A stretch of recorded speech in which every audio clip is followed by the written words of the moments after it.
Praise the Lord. இன்றைய ஜீவ அப்பம் மத்தேயு 10:34. பூமியின் மேல் சமாதானத்தை அனுப்ப வந்தேன் என்று எண்ணாதிருங்கள். சமாதானத்தை அல்ல, பட்டயத்தையே அனுப்ப வந்தேன். அல்லேலூயா. இந்த வாசித்த வேதவசனம் உண்மையுமே நிறைய பேர்த்துக்கு இது ஒரு குழப்பமான வசனம். என்ன, ஆண்டவர் சமாதானத்தின் தேவன், உலகம் கொடுக்கக்கூடாத சமாதானம், தெய்வ சமாதானம் நான் தரேன்னு சொல்லி ஆண்டவர் சொல்கிறாரு. சமாதானத்தின் உருவானவர் அவர், அன்பு நிறைந்தவர். அவர் சொல்கிறாரு, பூமியின் மேல் சமாதானத்தை அனுப்ப வந்தேன் என்று எண்ணாதிருங்கள். சமாதானத்தை அல்ல, பட்டயத்தை அனுப்ப வந்தேன். இதனடா ஆண்டவர் வன்முறையாக செயல்பட சொல்கிறாரா? பட்டயத்தை அனுப்ப வந்தேன்லாம் சொல்கிறாரே அப்படின்னு நிறைய பேர்த்துக்கு இந்த வசனம் ஒரு பெரிய ஒரு போராட்டமாக இருக்கும். புரிந்து கொள்வது அவ்வளோ கடினமாக தெரியும். ஆனால் இதில் ஆண்டவர் என்ன ஆவிக்குரிய அர்த்தம் சொல்லியிருக்கார் என்றால், பூமியின் மேல் சமாதானத்தை அனுப்ப வந்தேன் என்று எண்ணாதிருங்கள். சமாதானத்தை அல்ல, பட்டயத்தை அனுப்ப வந்தேன். பட்டயம் என்ன, அது உள்ளான அர்த்தம் என்று சொன்னால், கர்த்தருடைய வார்த்தை ஆவியின் பட்டயம். எபேசியரில் நம்ம பார்க்குறோம், கர்த்தருடைய வார்த்தை ஆவியின் பட்டயமாக இருக்கிறது. அப்போ கர்த்தருடைய வார்த்தை, அந்த வார்த்தையை நாம் பிரசங்கிக்கும் போது, கர்த்தருடைய வார்த்தையை பிரசங்கிக்கும் போது, கர்த்தருடைய காரியங்களை அநேகருக்கு சொல்லும்போது, அது அங்கே ஒரு பிரிவினை உண்டாக்குகிறதா இருக்கிறது. ஒரு வீட்டில் ஒருத்தர் ரட்சிக்கப்பட்டு மற்றவர்களாம் ரட்சிக்கப்படாமல் இருக்கும்போது, அங்கு கர்த்தருடைய வார்த்தை பட்டயம், அந்த வார்த்தை சொல்லும்போது அது அந்த இடத்திலே, அந்த வீட்டிலே ஒரு சமாதான குலைச்சல் உண்டாகிறது, பிரிவினை உண்டாகிறது.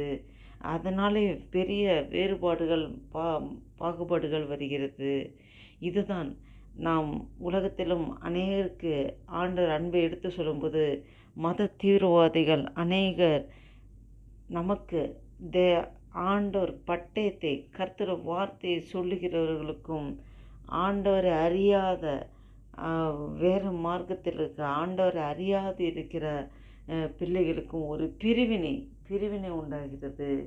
இதுதான் ஆண்டவர் பூமியின் மேல் சமாதானத்தை அனுப்ப வந்தேன் என்று எண்ணாதிருங்கள்.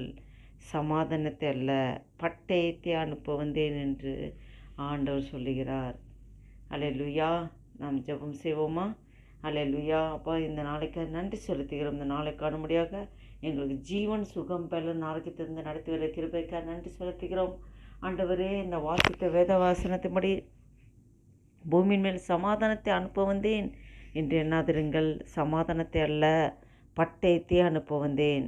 ஆமென். ஆண்டவரே, அப்பா, ஸ்தோத்திர கர்த்தாவே, நீர் ஆண்டவரே சமாதானத்தை தேவன். ஆண்டவரே, அல்லேலூயா. அப்படியே இந்த ஆண்டவரே, இந்த வசனம் எங்களை ஆண்டவரே, அப்பா ஸ்தோத்திர கர்த்தாவே, ஆண்டவரே, இந்த வசனத்தை இவ்வேளை புரிந்து கொள்வதற்கு ஆவியானவரே எங்களுக்கு நீர் உதவி செய்தீர். ஸ்தோத்திரம் ஆண்டவரே.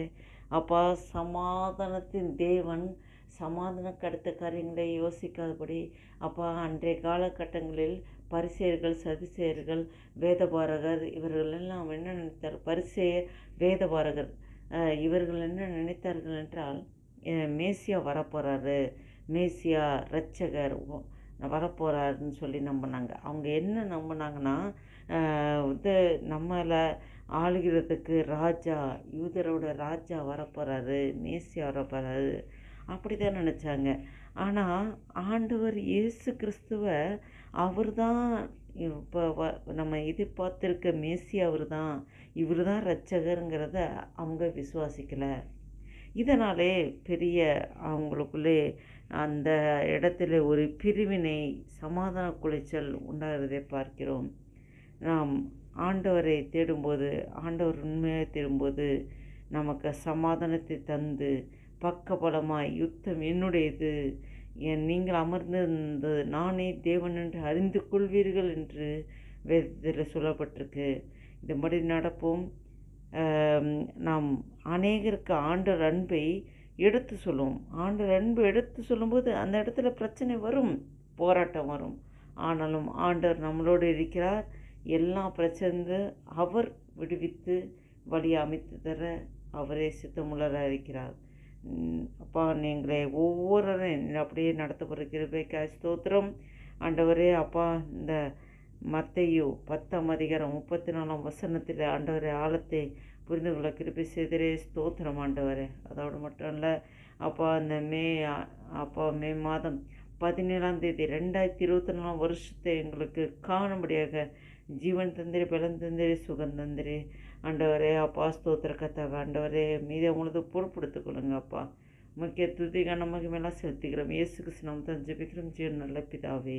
ஆமேன் ஆமேன். என் ஆத்துமாவை கத்திரே சோத்திரி, முழு பிரச்சனை சோத்திரி, என் ஆத்துமாவை கத்திரே சோத்திரி, கத்த செய்த சகல உபகாரம் மறவாதே. ஆமேன் ஆமேன்.